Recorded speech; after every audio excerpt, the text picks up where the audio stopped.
Assalamualaikum warahmatullahi wabarakatuh. Apa kabar anak-anak? Semoga kalian senantiasa diberikan kemuliaan oleh Allah Subhanahu wa Ta'ala, diberikan kesehatan yang prima untuk menjalani ibadah puasa di bulan Ramadan ini sampai tuntas. Salawat serta salam tak lupa kita curahkan kepada junjungan Nabi besar kita, Nabi Muhammad SAW. Karena berkat jasa beliaulah kita dapat berpindah dari zaman yang gelap ke zaman yang terang benderang seperti saat ini, terang dengan ilmu pengetahuan, khususnya ilmu pengetahuan agama Islam. Kali ini kita sudah berada di tengah-tengah pesantren Ramadan. Di sini saya sebagai pembawa acara bersama dengan Bapak Ustadz Nur Hasan Basri yang akan memberikan kita materi di bulan Ramadan kali ini.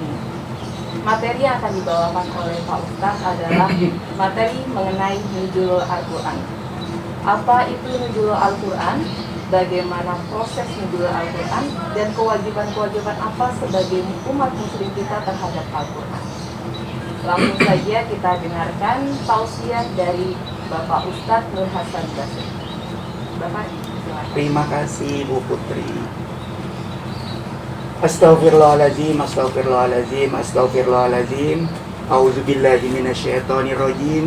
Bismillahirrahmanirrahim. Assalamualaikum warahmatullahi wabarakatuh. Waalaikumsalam warahmatullahi. Alhamdulillahilladzi ja'ala syahru Ramadan syahrul mubarak. Asyhadu an la ilaha illallah wahdahu la syarikalah wa ashhadu anna Muhammadan abduhu wa rasuluh la nabiyya ba'da. Alhamdulillah, puji syukur tak lupa kita haturkan kehadirat ilahi Rabbi Allah Subhanahu wa Ta'ala, karena sampai detik hari ini Allah masih memberikan kita nikmat sehat walafiat, nikmat iman dan Islam, serta nikmat panjang umur dan kesempatan, sehingga di bulan suci Ramadan ini kita masih bisa melakukan ibadah, apalagi ibadah pada hari kedua ini. Mudah-mudahan puasa kita diterima oleh Allah Subhanahu wa Ta'ala. Salawat dan salam tak lupa kita aturkan kepada Rasulullah Muhammad Sallallahu Alaihi Wasallam yang telah banyak memberikan pencerahan kepada kita. Beliau adalah seorang uswatun hasanah yang menjadi suri tauladan bagi kita. Mudah-mudahan kita tetap menganut agama Islam dan tetap berpegang teguh terhadap nilai-nilai ajaran Islam.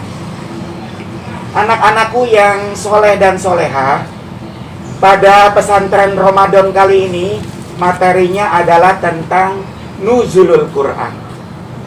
Apa pengertian Nuzulul Quran? Adalah peristiwa diturunkannya Al-Quran. Al-Quran sendiri sebagai kitab suci umat Islam adalah firman Allah atau kalamullah yang diturunkan kepada Nabi Muhammad melalui malaikat Jibril dan dipandang beribadah apabila kita selalu membacanya.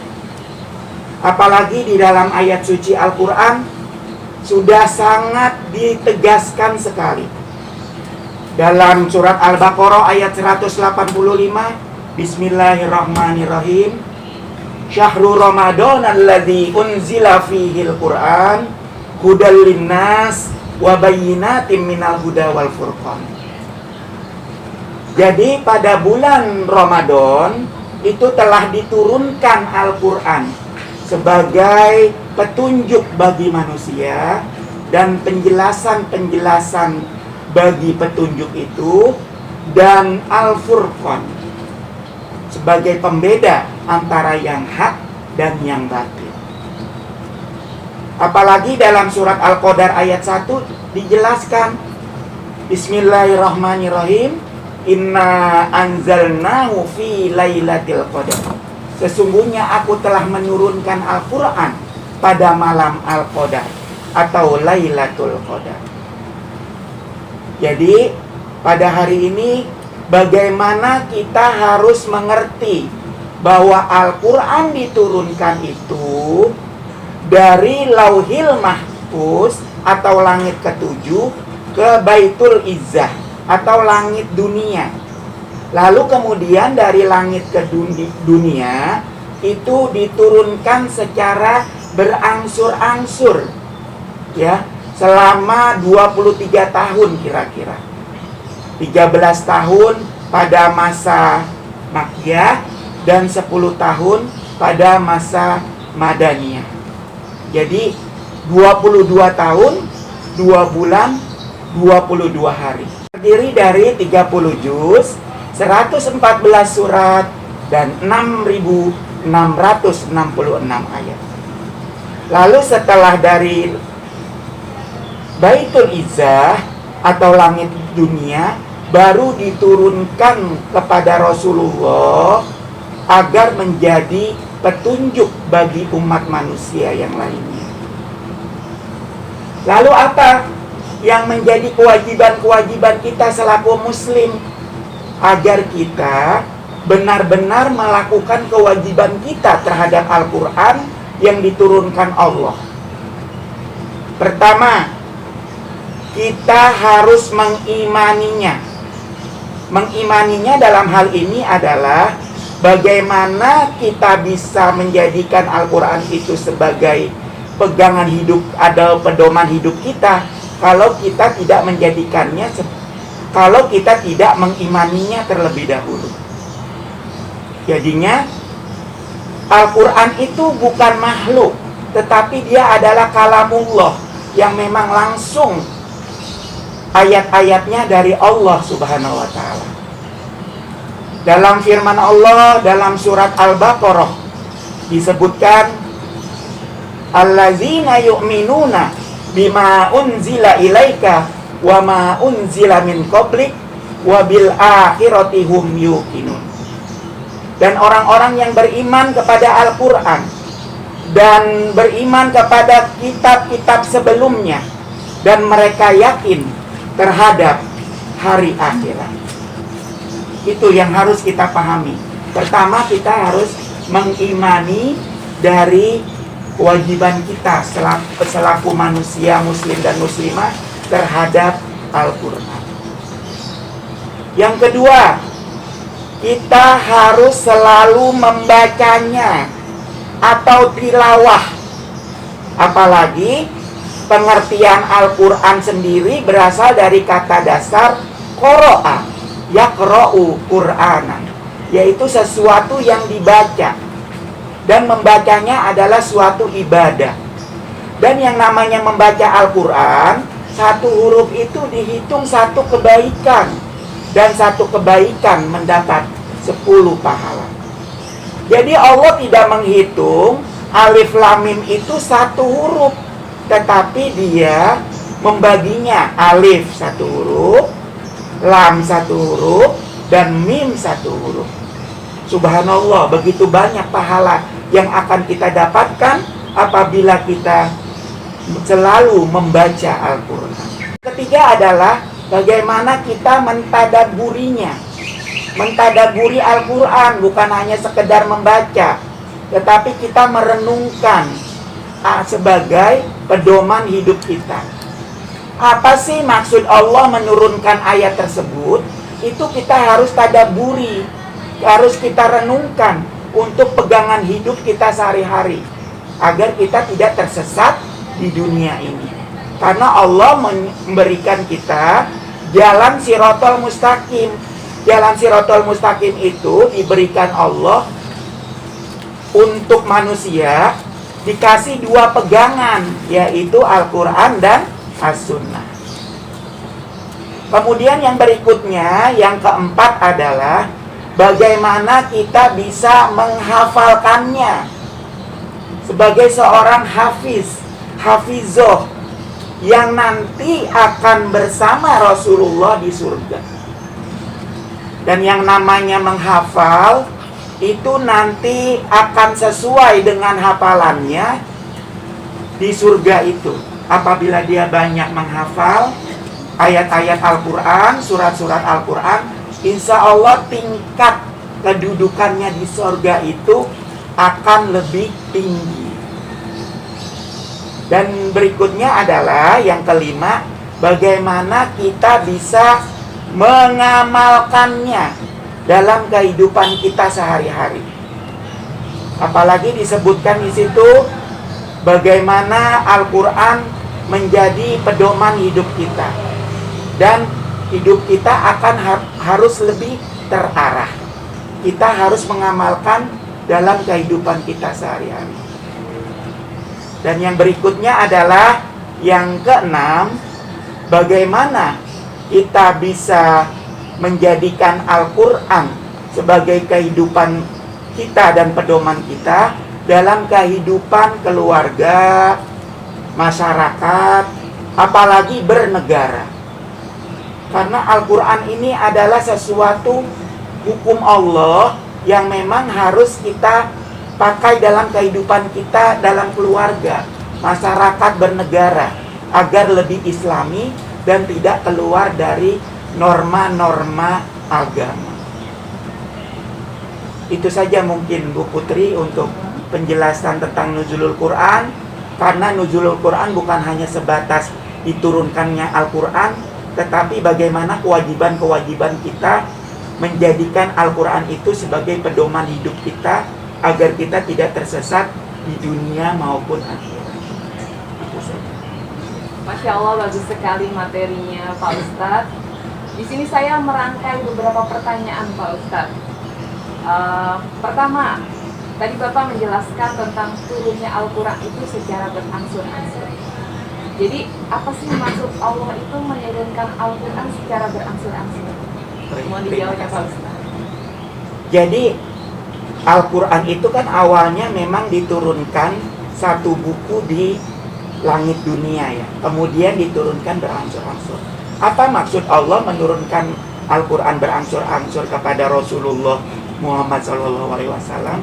Pertama, untuk meneguhkan hati Nabi Muhammad SAW bahwa dia yakin dan bergembira bahwa Allah menurunkan petunjuk kepada para manusia di dalam memahami agamanya. Yang kedua, untuk memberikan pelajaran kepada para kafir Quraisy bahwa yang namanya Al-Quran itu tidak harus sekaligus. Untuk satu ayat saja dia tidak bisa membuat, apalagi untuk Al-Quran satu buku. Jadi sebagai gedoran kepada kaum kafir bahwa ini loh ayat Al-Quran yang dari Allah ini bisa kita pahami satu persatu. Yang ketiga, pelajaran yang kita bisa ambil dengan berangsur-angsur itu adalah bagaimana Al-Quran bisa mudah dipahami dan dihafalkan. Jadi benar-benar berkesan di kehidupan manusia.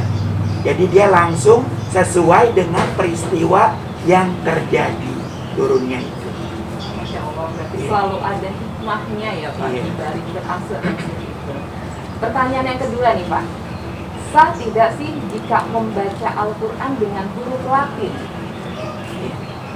Menurut saya, membaca Al-Quran dengan huruf Latin sah-sah saja atau dibenarkan selama dia belum bisa membaca Al-Quran dengan baik dan benar.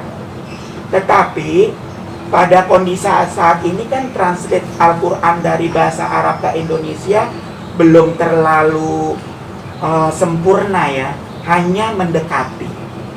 Tetapi bagaimana kita selalu memotivasi orang yang selalu membaca Al-Quran dengan huruf Latin itu selalu belajar dan belajar, tidak putus asa untuk mempelajari Al-Quran. Insya Allah Allah akan memberikan kemudahan beliau untuk mempelajari Al-Quran. Karena sebaik-baik manusia adalah orang yang mempelajari Al-Quran dan mengajarkan. Jadi kita harus lebih giat lagi ya Pak, Iya. membacanya. Yang ketiga nih Pak, boleh tidak sih kita membawa handphone, membawa gawai kita yang biasanya kita itu sudah mengupload aplikasi Al-Quran, mengupload aplikasi Al-Quran di handphone. Nah, boleh tidak kalau misalkan aplikasi Al-Quran atau handphone kita itu dibawa ke dalam toilet? Itu seperti apa Pak pendapat Bapak? sekarang ini kan untuk memudahkan kita selalu membaca Al-Quran dimanapun, kita gampang sekali mendownload ayat-ayat Al-Quran di gadget kita ya, atau HP kita. Dan ini juga sangat dianjurkan agar kita terbiasa untuk membaca Al-Quran dimanapun. Tetapi kalau misalnya aplikasi itu sampai ke bawah ke dalam toilet ketika kita mau buang air kecil, nah itu untuk menghormatinya sebaiknya kita taruh dulu di tempat yang aman. Tetapi kalau memang darurat, silahkan HP itu ke bawah, tetapi aplikasinya kita matikan terlebih dahulu. Jangan sampai nanti untuk menjaga kehormatan Al-Quran terdengar di toilet tersebut. Itu saja. Pertanyaan terakhir nih Ustaz, bagaimana caranya jika di dalam buku atau mungkin stiker-stiker, tempelan-tempelan yang ada ayat-ayat Al-Qurannya kemudian sudah tidak terpakai, apakah kita buang atau kita membakarnya, Ustaz? Gimana Ustaz menurut Ustaz? Jadi kita harus mempunyai cara yang bijak untuk menghormati Al-Qurannya atau memuliakan Al-Quran. Salah satunya adalah kita mengumpulkan Al-Quran yang memang tercecer, lalu boleh kita hancurkan atau dibakar saja, daripada nanti dia tercecer, nanti bisa dipergunakan untuk hal-hal yang tidak diinginkan. Oke Ustaz, terima kasih Ustaz untuk penjelasannya. Masya Allah sangat bermanfaat sekali bagi kita. Ustaz, ada hal yang mau disampaikan untuk anak-anak kita? Oh iya. Silakan. Jadi saya berharap kepada anak-anakku yang soleh dan soleha, siswa-siswi SMP 26 Kota Bekasi, kalian mudah-mudahan menjadi generasi-generasi robbani yang cinta Allah, cinta Rasul, dan cinta Al-Quran. Dan mudah-mudahan kehidupan kalian menjadi lebih baik karena selalu dekat dengan Al-Quran. Dan senantiasa kita terus di kalangan SMP 26 khususnya, kita galakkan selalu tadarus atau tilawah Al-Quran. Oke. Demikian materi pesantren Ramadan kali ini. Sangat bermanfaat sekali materi yang diberikan oleh Ustadz Nur Hasan Basri. Terima kasih Bapak Nur Hasan Basri Ya, untuk penjelasan sama-sama. dan materinya. Sampai di sini saja. Assalamualaikum warahmatullahi wabarakatuh. Waalaikumsalam.